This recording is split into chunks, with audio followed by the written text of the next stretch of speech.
Good morning guys. Today we discuss lecture number 5 in acid base and salt. अभी तक देखिए हम लोगों ने क्या क्या पढ़ लिया है कि एसिड क्या होते हैं, एसिड की प्रिपरेशन मेथड क्या होती है, फिजिकल एंड केमिकल प्रॉपर्टीज़ क्या होती है। आज हम लोग बात करेंगे न्यूट्रलाइजेशन रिएक्शन के बारे में, यानी इसे कहते हैं हिंदी में उदासीनीकरण की अभिक्रिया। इसमें देखिए क्या होता है कि कोई भी एसिड और बेस, जब भी कोई एसिड और बेस आपस में रिएक्ट करते हैं तो रिएक्ट करने के बाद वो वाटर और सॉल्ट फॉर्म करते हैं। इस टाइप की जो रिएक्शन होती है उसे हम क्या कहते हैं, न्यूट्रलाइजेशन रिएक्शन कहते हैं।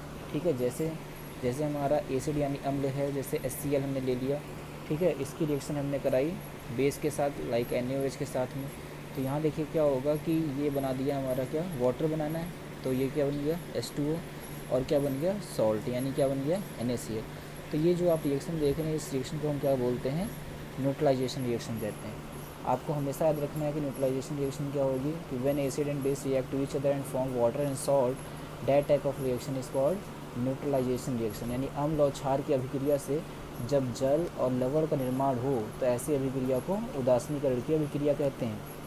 ठीक है, अब एसिड के बारे में पढ़ने के बाद आज हम लोग पढ़ना था मेन क्षार के बारे में, बेस के बारे में। देखिए बहुत जगह पे ऐसा लिखा रहता है कि बेस ऐसे पदार्थ होते हैं जो वाटर में घुलने के बाद हमें क्या देते हैं, OH माइनस आयन देते हैं। जैसे कि देखिए एसिड की जब डिफिनेशन मैंने पढ़ाई थी आपको, तो मैंने उसमें बताया था कि आपको H प्लस आयन जो देता है वो एसिड होता है। लेकिन हम लोग जानते हैं कि H प्लस आयन क्या होते हैं, स्टेबल नहीं होते हैं, वो आगे चल के वाटर से रिएक्शन कर लेते हैं और रिएक्शन करके क्या बना देते हैं, हाइड्रोनियम आयन बना देते हैं। और आपको मॉडर्न टाइम पे जो एसिड की डिफिनेशन बताई गई थी वो क्या बोलते हैं कि एसिड वो होते हैं जो हाइड्रोनियम आयन प्रदान करते हैं। ठीक है, नहीं हाइड्रोनियम आयन देते हैं। लेकिन यहाँ पे देखिए क्या है, बेस बेटा, बेस के साथ ये डिफिनेशन OH माइनस आयन वाली ठीक है, लेकिन आपको एक और डिफिनेशन याद रखनी है कि बेस क्या है, which react with acid to give salt and water also. यानी कि वे पदार्थ जो अभिक्रिया में भाग लें, किसके साथ, अम्ल के साथ भाग लेते हैं और लवण तथा जल का निर्माण करते हैं, तो उन्हें हम क्या कहते हैं, क्षार कहते हैं। ऐसे देखिए पहली डिफिनेशन से आपको निकालना है कि वे पदार्थ जो अम्ल से अभिक्रिया करके जल और लवण का निर्माण करें उन्हें क्या कहेंगे, क्षार कहते हैं हम लोग। ठीक है, जैसे इसके एक नेक्स्ट, जैसे यही एग्जांपल आप ले सकते हैं कि देखिए ये पदार्थ है, ये पदार्थ ने क्या किया, अम्ल के साथ अभिक्रिया किया और वाटर सॉल्ट का निर्माण किया। यानी NaOH किसकी तरह काम कर रहा है, एक बेस की तरह काम कर रहा है। दूसरा रिएक्शन भी हम लोग लिख सकते हैं कि अगर मान लीजिए देखिए ये OH माइनस ना हो, जैसे आप यहाँ पहचान रहे हैं कि OH माइनस है, लेकिन जैसे हमने ले लिया HCl ले लिया और इसकी रिएक्शन कराई देखिए ZnO के साथ में, जिंक ऑक्साइड। ठीक, तो इसने क्या बनाया, देखिए इसने बना दिया हमारा ZnCl2 और प्लस H2O बना दिया।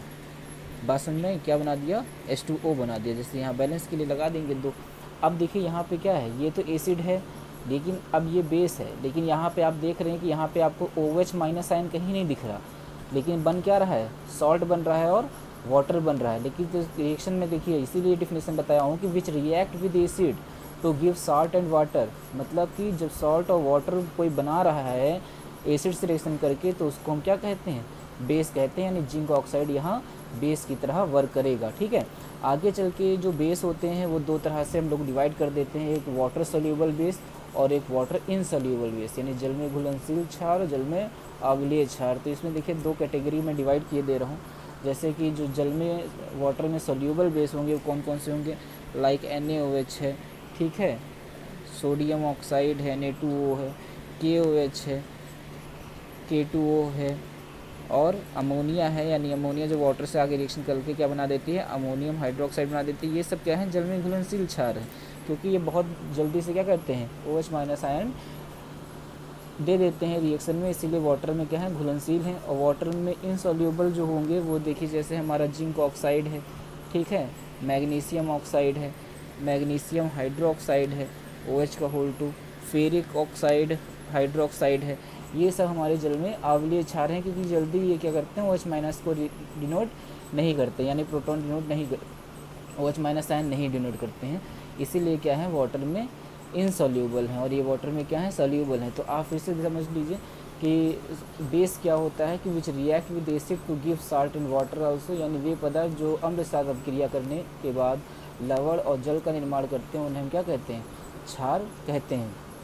ठीक है, इसके बाद देखिए हम लोग बात करेंगे प्रिपरेशन मेथड ऑफ बेस, यानी क्षार बनाने की विधि क्या होती है। तो इसमें हम लोग मेटल से बेस बनाना चाहते हैं, तो मेटल जैसे हमने ले लिया, देखिए सोडियम ले लिया, अब सोडियम की रिएक्शन हमने वाटर से कराई तो हमारा क्या बन जाएगा, NaOH बन जाएगा बेटा, और क्या बन जाएगा, हाइड्रोजन बन जाएगा। ठीक है, तो ये देखिए हमारा क्या बन गया, बेस बन गया। इसी तरह से इसकी रिएक्शन हम अगर कैल्शियम से करा दें तो Ca+H2O की रिएक्शन कराएंगे तो क्या बन जाएगा हमारा, कैल्शियम हाइड्रोक्साइड बन जाएगा, प्लस क्या बन जाएगा, हाइड्रोजन बन जाएगा। इसी तरह इसकी रिएक्शन हमने मैग्नीशियम से करा दी तो मैग्नीशियम की रिएक्शन जब वाटर से होगी तो क्या बन जाएगा, MgOH का होल ट्वाइस बन जाएगा, प्लस क्या बन जाएगा, H2। तो जब भी किसी मेटल को हम लोग वाटर के साथ में रिएक्शन कराते हैं तो उससे हमें इससे क्या मिलता है, बेस मिलता है, और हाइड्रोजन गैस जो होती है वो क्या होती है, रिलीज़ हो जाती है। तो अभी तक देखिए आप लोगों ने जो भी पढ़ा है उसको बहुत अच्छे से रिवीजन करिए, और नेक्स्ट क्लास में उम्मीद करते हैं कि चैप्टर हम लोग का आधे से ज़्यादा और कवर हो जाएगा। और अभी बेस एसिड की प्रॉपर्टीज़, बेस की प्रॉपर्टीज़ बहुत क्लियर रखी है। ठीक है, अब आगे डिस्कस हम लोग pH स्केल के बारे में करेंगे, इंडिकेटर्स के बारे में डिस्कस करेंगे। ठीक है बेटा।